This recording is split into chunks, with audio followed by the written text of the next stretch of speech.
Kickoff is back on Rocky Top. That means Tennessee football set to begin here soon, helping us break down the Tennessee Volunteers in the upcoming 2025 season. Friend of mine, friend of the show, does a fantastic job talking all things Vols. Rainey of Channel Tennessee joins us once again. Rainey, what's going on, man? Appreciate you taking the time. Excited to talk Vols with you. And as I told you off the air, we've got the headgear on right now. I feel like there's a lot of Tennessee fans. They think I've got something against the Vols, man. Do you believe that? Look at this. Look at this lid. Look how fresh this looks, man. That is a Bad Day Hat Company. Shout out to my boy. Lid. Yes. Yeah. Shout out to Jake Flippo. Man, he does a good job. He does a really good job. Yeah, Jake does a great job, man. I mean, I can understand why. Why Tennessee fans might think you hate him, but I don't know.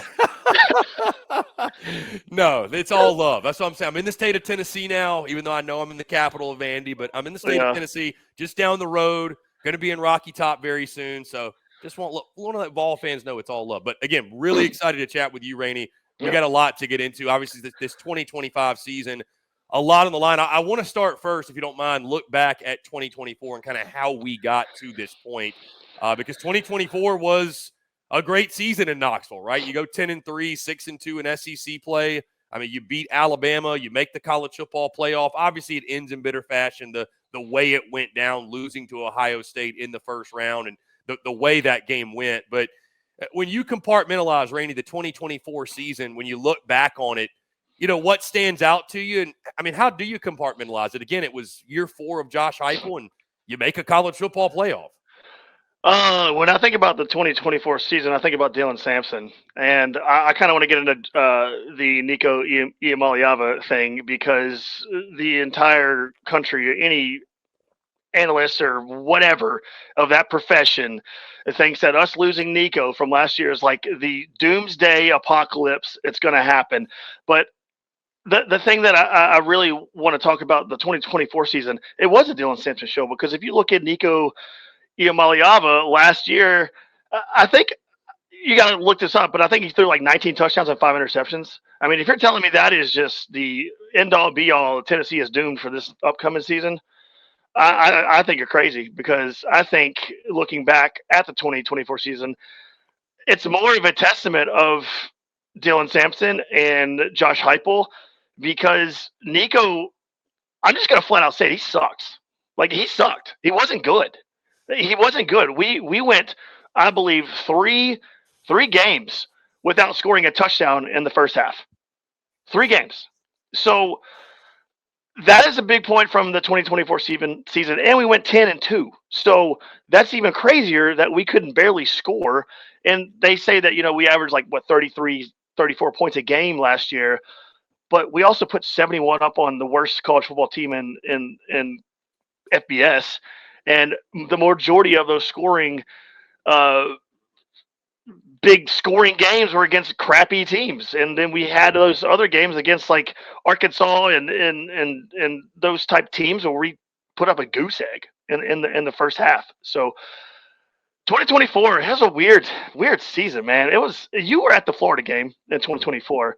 It was probably one of the worst games I've ever been to. Well, I was at the Bama game, actually. That was the Bama game. The Bama game. My bad. I thought you. But no scoring in the first half in that one either. Yes. I don't know why I thought you were at the Florida game, but yes. But again, Bama game proves my point. 0 points in the first half there. Again, I think Arkansas 0 points in the first half there. It was just like very dull. And if we didn't have Dylan Sampson, then we wouldn't have any offense. So I don't think it could get much worse at quarterback this year. I know we'll probably get into that, but the wrap of the 2024 season, it was boring, but we still won 10 games, which is really odd. It's like, and our defense and Dylan Sampson basically carried us the entire season. So, Rainey, I want to ask you about Josh Hypel. Everybody I talk to about each of their individual teams like to talk about the coaches, and kind of just you guys at Channel Tennessee, y'all have as good a feel on the pulse of the Tennessee fan base as anybody, if not the best feel on the fan base. Josh Hypel comes into year 5. We think about what he inherited, and I think the job he's done, I think it's been fantastic. But the expectations are high on Rocky Top. They are. And, you know, even with the successes that Tennessee had last year, you know, there's always some type of rumblings, and people are so hungry to get back to 98. And, you know, I've seen people talk about, hey, is the offense, it hasn't been the same since Alex Golish left. Like, is Josh Hypel really this or that? Give me your feel on the Tennessee fan base and their overall feelings and the vibe around Josh Hypel going into his 5th season. There is no vibe. There is. You can't. It's hard to explain because there is no expectation. And I'll tell you one thing about Hypel. When there's no expectation, it seems like that's when he does his best. When you had Hendon Hooker there was no expectation. Oh, this transfer quarterback coming in. We're going to start Joe Milton, and then Hendon Hooker ends up winning the job over Joe Milton after he comes back in. Next thing you know, Tennessee's lighting up the scoreboard. And that was a transfer quarterback. And this season we have Joey Aguilar, who basically did a swap with Nico, going from UCLA to Tennessee, and Nico went from Tennessee to UCLA. And then we have Jake Merklinger, and then we have the freshman George McIntyre. So it's so weird. It's a weird feeling. You have no idea what to expect. You could go there on game day and they could light it up, and you're like, oh crap. But every analyst out there is saying Tennessee's like finished 10th in the SEC. They're going to finish 10th in the SEC. But the feel is an awkward one because you lost so much on defense, and you lost a lot of your playmakers on offense in the NFL draft, and it's a weird vibe. If we come out and light it up, no one's going to really like. It's not going to be a shocker. If we come out and lay a dud, it's not going to be a shocker. So this is the most unpredictable, I guess, time as a fan at Tennessee that I've ever kind of experienced. Like, you just don't know. You don't know. And usually when everyone comes out with their preseason predictions of what this is going to happen, that's going to happen, they name all of these players, they name all these freshmen, and you just don't know who the freshmen are going to show up. Like they're saying people on our team right now that they're like, those are the key players, but I guarantee you someone's going to come out of the woodworks and completely surprise, shock someone. I'm like, oh hell, that guy came out of nowhere. It happens every year with every team. So this season, expectations, I just want to go have fun. I just want to go out there and have fun, man. I think it will be fun. I think like I said, when Josh Hypel has no expectation, it's fun. There's no pressure on him. Last year you had Nico, the 5-star, awesome quarterback that apparently it's not about money with him, liar. But there was a heavy expectation because he's starting, and everyone was so high on him, and he flat out just sucked. I'm just gonna come out and say it. We all saw it with our own eyes. And if our fan base tends to not be able to see with their eyeballs a lot of times and just say, "Hey, that guy's not very good," it's very hard for our fan base to say that guy's not very good because they just don't want to say it out loud. But I'm here to say it. He wasn't very good. He sucked. And now they're all coming out saying he sucked, and we all agree. So this season, buddy, I have no idea. I couldn't tell you. I think it's interesting because we're going to talk this 2025 team, Rainey, but I think it's interesting that I feel like the point you're making with Nico Iamaleava is it was a bigger loss from perception, not so much a big loss from production. Like the loss felt bigger from a perception standpoint, maybe of the program. But if you really stop and boil it down, you didn't lose as much as you think you lost from a production standpoint. Yeah, what offensive production are we losing here? Right. They won in spite of him last year for sure. Yes, many times. Yeah, you're 100% correct, Chris. They won in spite of him. There was games where he didn't do anything, and our defense made plays. I'll go back to the Florida game last year. Arion Carter, our linebacker, made an interception. The place went crazy. And then Nico just goes 3 and out from the 30-yard line, and we do nothing on offense. So the perception, that's a good point. And it is what I'm saying. People have this thing of like, he's a great quarterback. He's really not. He's really not. And go watch film. Someone made a compilation of his overthrows from last season. It's ridiculous. Our wide receivers and his dad came out, we need more playmakers to surround Nico. And then someone put that film out there. It was like, really? Because these dudes are running wide open down the field, and you're overshooting every one of them. Like, he was almost worse than Joe Milton at overshooting people. So that's a pretty tall tale right there. But yes, you are correct in that aspect of what you just said. Mm-hmm. So as we turn our attention, Rainey, to this 2025 squad, I do want to start on the offensive side because, like you mentioned, Joey Aguilar, brought in from UCLA, was obviously at Appalachian State the past couple years as their starter. Did some good things. 2023, he was electric. 2024, did some good things. The turnover is maybe a little bit concerning, but obviously Joey comes in. He's going to battle with Jake Merklinger for that QB1 job. Josh Hypel at SEC Media Day saying that there will be a quarterback battle. How much is there really? Again, you brought in Joey Aguilar for a reason. We'll see. It's going to be interesting to follow. The running back position, you mentioned Dylan Sampson is gone. Peyton Lewis, Deshaun Bishop, a couple guys looking to fill the void of his departure. You got 4 new starters on the offensive line. Lance Hurd is back. He's the only returner. You're expecting 5-star David Sanders. That was a massive pickup when they got him. Expecting him to probably start immediately. Did boost the group in the portal with guys like Wendell Moe Jr. from Arizona and Sam Pendleton from Notre Dame. Tennessee's looking for Mike Matthews to pop on the outside, obviously at the wide receiver spot. Chris Brazzell is back. Boo Carter, thankfully, is back at practice and might even be out there at wide receiver a good bit. Guy's just a playmaker. Freshman Braylon Staley, a guy been catching a bunch of buzz, looking to make an immediate impact at tight end. Miles Kitzelman, the former Alabama Crimson Tide product, provide you a really solid option at tight end. Ethan Davis backing him up. So I say all that, Rainey. Again, all of the headlines are going to be around quarterback. They're going to be around probably who I think is going to start, Joey Aguilar. But when you look at this offense, expectations for the group, is there as much unknown as you made it out to be with really this entire football team? Is there that much unknown with the offensive side as well? Yeah, it truly is. I mean, they just started this week with camp.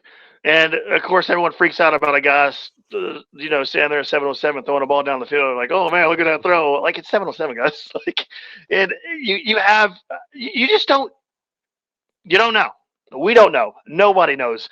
You have Joey Aguilar out there. You're like, oh, he wasn't accurate. The first practice. Jake Merklinger was the more accurate quarterback.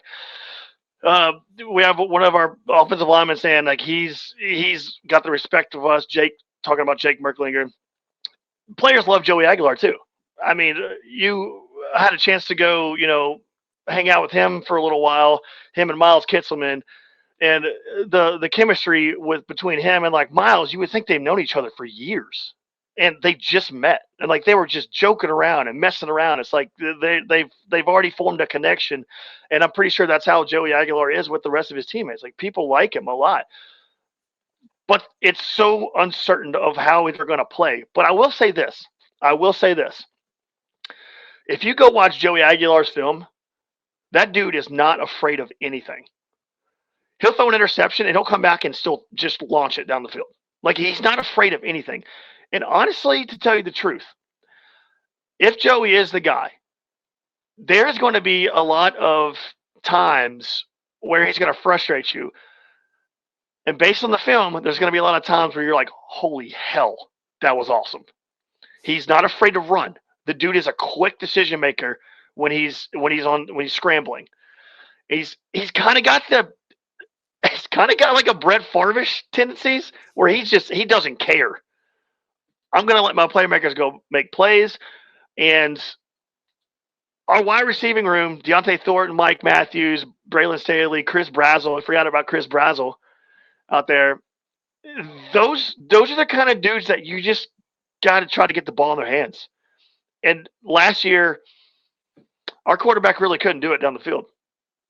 But Joey Aguilar is a gunslinger who can throw down the field. And when he does, he's usually pretty accurate on the deep ball.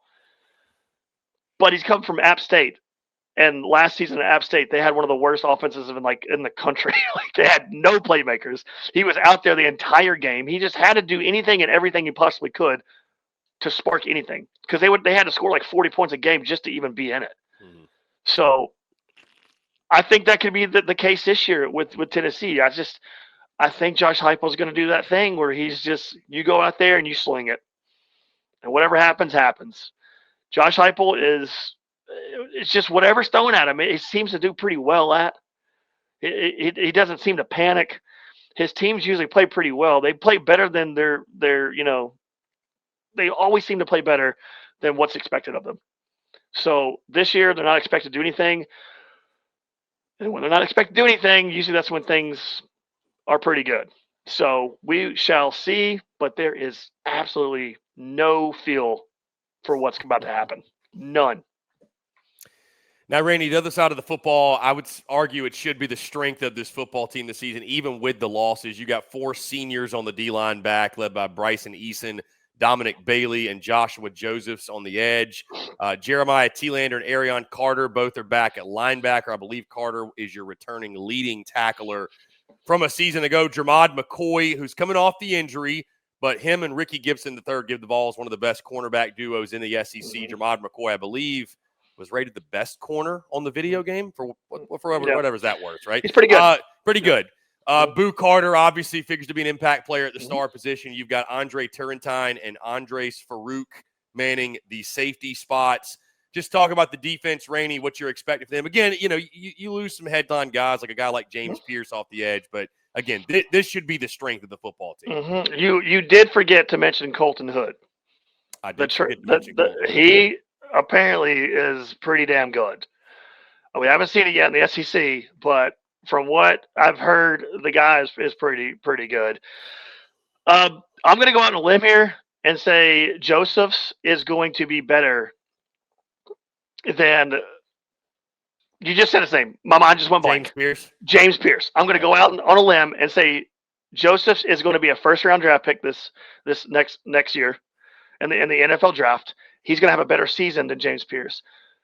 Josephs is a freak of nature, man. When I tell you he is a freak, he is a freak of nature. I don't think our D-line is going to take that big of a step back because it's just we have one of the best D-line coaches in the country, and we have a lot of pieces. If you go back and look at Tennessee's recruiting class from a couple years ago, the majority of that entire recruiting class was a secondary. So I think our defense is going to be fine. It's not going to be as good as last season. But here's another thing about last season compared to this season. If Tennessee's offense can stay on the field longer than they did last season, it's not going to be that big of a drop off from our defense from last season. So if Joey Aguilar or whoever the quarterback is can actually sustain drives and not kill our defense before the halftime even gets there, then I think we'll have still one of the better defenses in the SEC. I still think they're going to be a top 3 to 5 defense in the SEC. I don't think there's going to be much of a drop off. They're usually pretty solid on defense because Josh Hypel really emphasizes that. If you come to Tennessee, you're playing defense. Tennessee is we have the Eric Berries, the Reggie Whites. He makes it. Tennessee is built on defense. And so I don't think our defense is going to be that big of a drop-off, but it all determines how our offense is, if they can stay on the field longer than 30 seconds. But, oh, my God, we lost Nico. Holy hell. God, it was brutal to watch. Rainey, I know special teams is a facet of the game that's often overlooked, but certainly in the SEC at times it can make or break a game. For Tennessee, you got Max Gilbert back at kicker, Jackson Ross back at punter. Boo Carter he's probably going to be the return guy, and he's pretty lethal as a returner. Just overall thoughts. Does anything stand out to you on special teams going into this season? Anything special about the special teams? No pun intended. Not really. Just Josh Hypel his special teams are usually pretty good. They're pretty solid and sound. They don't really give up like kick returns or anything like that. They don't really give up much. They're pretty solid. They always fill their gaps pretty good. Kicking is kicking, and Josh Hypel seems to have, his kickers, no matter who is back there, they're always pretty confident. He's usually pretty confident in them. So I don't think there's going to be anything really special about them. They're just usually solid. He's got a very good special teams staff, and his special teams is usually pretty solid. They don't give up much on returns. They're solid in the kicking game. They're pretty much solid all around. And Boo Carter back there, yeah, he's back at practice. He made a dumb 19-year-old mistake, the decisions to just vamp out and say, "See ya, I'll be back." Can't do that. He's definitely getting in trouble by the coaches right now in practice. So, but Boo Carter's a freak, man. If you haven't watched him, you don't know who he is. Holy crap! Like, that guy is insane. He has on defense, Boo Carter on defense. Let's just real quick. Brew Carter on defense, he'll knock your head off like Eric Berry did with people. He hits you. He hits you really hard. So his defensive ability, his offensive ability, his special teams ability, he can do it all. So special teams I don't think it's going to be a problem. I think it's going to be just fine. Rainey, this is a stat that doesn't hold as much weight as it used to, obviously in the transfer portal era, but the Vols with 10 starters returning, 3 on offense, 7 on defense. I want to take a look at the 2025 schedule really quickly because you and I both know not all schedules are created equally. Obviously, Vols open, especially in the SEC. Vols open up with a neutral site game in Atlanta, Georgia at Mercedes-Benz against Syracuse in the non-conference. The SEC opener is week 3 against the Georgia Bulldogs at Neyland Stadium. You might see a familiar face there. Wink, wink. Your road games include at Mississippi State, at Alabama, always tough, at Kentucky, and at Florida. Of course, Vols will try to win in the Swamp for the first time since 2003. Some of the highlight home matchups, already mentioned Georgia. You get Arkansas coming to your place. You'll be looking for revenge in that one. Oklahoma will come home, and then Vandy as well. I mean, Rainey, all in all, it feels like a pretty manageable slate for Tennessee this season. What do you see when you look at the schedule? I had a guy come up to me today, and he was like, God, that schedule for Tennessee is brutal. What the hell are you talking about? No, it's not. It's not brutal. It's probably one of the easier schedules we have. Like, if we had a schedule like Vandy or Florida, oh, my God. Like, I don't understand the hype with Florida because their schedule is brutal, brutal, brutal. Same with Vandy. And then you said all schedules are created equal. You're damn right, because Tennessee has one of the easier ones they've had in a while. I think they come out the first game. I think they're going to just destroy Syracuse. Syracuse doesn't have they don't have anyone. Their best player transferred. He's gone. He's out. He left. And I think Tennessee's defensive line is just going to manhandle their offensive line. I don't think Syracuse really has a chance. But here we are. It's like we said, it's unknown. Anything can happen. But I just think talent-wise, Tennessee is just so far superior than Syracuse. But, first SEC game against Georgia, we're not winning that. Georgia's they're just better. They've recruited better over the years. They've had a head start on recruiting for a long time, and they're just better. I mean, as long as all their players don't get arrested for speeding or anything like that, we should be fine. But other than that, Tennessee's it's not that hard of a schedule. We've got Oklahoma coming here. Everyone is so high. Are you high on Oklahoma? I don't think they're as much a playoff contender as people make them out to be. Me either. They're very unknown, but like I'm not buying up all the Oklahoma stock like some. Some people are saying John Mateer winning the Heisman and they're going 10-2. I don't think I'm there yet. I don't think I'm there with them. I think that's aggressive. So yeah. So I saw some videos of some guy saying that they're not even going to make a bowl game. I don't trust them. There's a lot of mixed feelings on them. Them and Auburn are like the two most you're going to get the widest range of predictions, I think. Yeah, well, and South Carolina too as well. Yeah, Sellers. You don't know what you're going to get from him. I know he's really good, but Shane Beamer. Even though last year I think Shane Beamer did a hell of a job down the stretch, I still think he's a goofball. And he gives me Butch Jones vibes. But all in all, I think Tennessee's got a favorable schedule. I could see them. I don't know. I don't know. I've got to see the first game of the season to kind of get it. And you're not even going to know that much against Syracuse.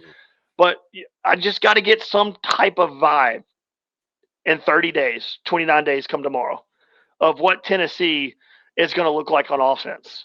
I know their defense is going to be fine. They're going to suffocate a lot of people on defense. But like you said, Chris, the schedule isn't as brutal. I don't think Oklahoma is going to be as good. I think Tennessee is going to waylay on Arkansas. They're going to get them. They're going to get them at Neyland. And there's no time for that game, but I guarantee you that game's going to be at night. It says it's in that flex slot, 3:30 to 8. So it's going to be at night. Yeah. So Neyland at night. You've been to Neyland at night. It's a freaking madhouse. Yeah. And I could see them. They're not gonna lose any more than I think 5 games. They're not. I think their floor is gonna be. God, I don't even. I could say 7, but I think they could win 9 games. I've got them winning 9 with that schedule, but again, it's unknown, man. It's so unknown. But Tennessee has a lot of talent, man. They got a lot of blue chip recruits. I believe I saw a report that says Tennessee has statistically enough blue chip recruits to make the playoffs again. Like they have enough of those dudes that make plays that are sprinkled in with good legit players. So again, it's unknown, but I don't think Tennessee is going to be as bad as people think they're going to be. I just don't, because Josh Hypel seems to find a way with what he has. You know what I mean? Like he just seems to he's never bad. Like you're not going to have that bad season with him. I just don't think so. I just don't. He's never had one. Like in his whole career.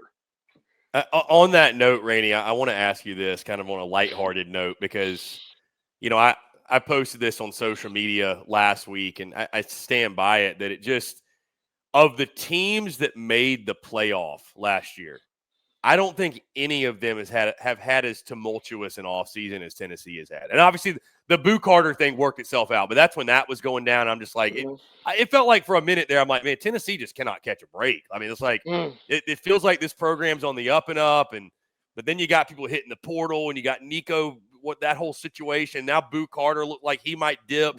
You're like, what is going on? How ready are you, and how ready are Tennessee fans to just get this offseason over with and get to kickoff? Because it's been a weird offseason. We're ready. I mean, there's nothing else to really say, but yeah, we're ready. But I mean, to go back to your point about, you said the transfer portal, if you do look, I think it was the more of the drama with Nico and the whole country freaking out about something that is, like we said earlier in this show, if you go back and watch, it's not that big a deal, because like, why are you freaking out over something like that? So I think it was more of the drama of him leaving, because he was a 5-star quarterback that was great in pajama pants at 7-on-7s. But I like the transfer portal thing. If you look at all the numbers, Tennessee had one of the like lesser number of people that actually transferred in the portal. If you go look at other teams, like they have way more than we had. So I think it was the drama of the whole Nico thing and then the Boo Carter thing. But I do kudos Josh Hypel for this one thing of telling Nico, you can get the hell out. You're not bigger than this. You're not bigger than this team. Bye. Don't let the door hit you in your ass on the way out. And so I think Josh Hypel set a standard right there that a lot of coaches are going to follow. I feel like he won a lot of favor when he did that. Yes, I agree. And I think a lot of coaches are going to follow suit and say, hey, you ain't bigger than this program. I don't care. You can leave too. Because with the whole transfer portal now, you lose a player. Hey, man, you want to come play for our team? We'll pay you $1 million. Okay. So it's one of those things. It's just like, it was more of the drama with Nico than anything else, because it was national news because of this whole dad situation, and this dad, it just was a psychopath. It's just a fat psychopath, just a fat ass psychopath. So with that being said, Rainey, in closing, I want to ask you this, because you mentioned like the blue chip ratio, and when you really start to do some digging, there's a lot of talent on this team. I'll ask you simply, I mean, is there a chance, is Tennessee potentially the most underrated team in the SEC going into kickoff? Because and when I say underrated, because again, there's just, you know, I haven't seen really anybody putting much of lofty expectations on a team that literally was in the college football playoff last season. And again, they lost some high impact guys like Dylan Sampson. That's a hard guy to replace. Some guys on defense, but again, you mentioned the talent level, and you mentioned the proven product of what Josh Hypel has brought to Rocky Top. I mean, it sounds like what you're saying. Like, could you make the argument they're the most underrated team in the league going in? I'm pretty sure that you made a post on Twitter. I'm pretty sure you did. You asked that question, correct? Was that you? Who's the most underrated team in the SEC? Yes, and I put on your post, and I got so much people making fun of me. So many people. And I said, I am not being biased, but I think Tennessee is going to be one of the most underrated teams coming into this season, because you are right, Josh. You are right, Chris. then no one's talking about him. And like I said, when no one's talking about a Josh Hypel team, that's when he seems to not really give a damn, and he kind of lets everything loose. He gets more creative. He gets his play calling is more creative, and that's when people are like, "Oh, he's got an offense. It's a little tricky offense, a gimmicky offense." Bitch, it ain't no gimmicky offense. It's he hands off more than any team in the country. How is that gimmicky? Oh, hike, handoff, gimmicky. No, you're correct. I think that Tennessee is one of the most underrated teams, and I think Florida is getting one of the most overrated teams because they're so much hype on Lagway. He can't stay healthy, by the way. So much hype on Lagway, but their schedule, like I mentioned, is just brutal. So yeah, I will say Tennessee is one of the most underrated teams in the SEC coming into this season. Yeah, I agree. Rainey, always an electric conversation, my friend. Kickoff will be here before you know it, and we'll be linking up in Knoxville before you know it. Cannot wait, my friend. Channel Tennessee, again, you guys do a fantastic job, one of the very best in the business, talking all things Vols. Let folks know, in case they've been living under a rock, where they can check out all your great work. Just search Channel TN wherever you're at. Twitter, channel_TN_. But you can basically just search Channel TN. It'll pop up. So that's where you can find us. Rainey, you're the man. I appreciate it. Looking forward to do it again soon. Thanks, bud.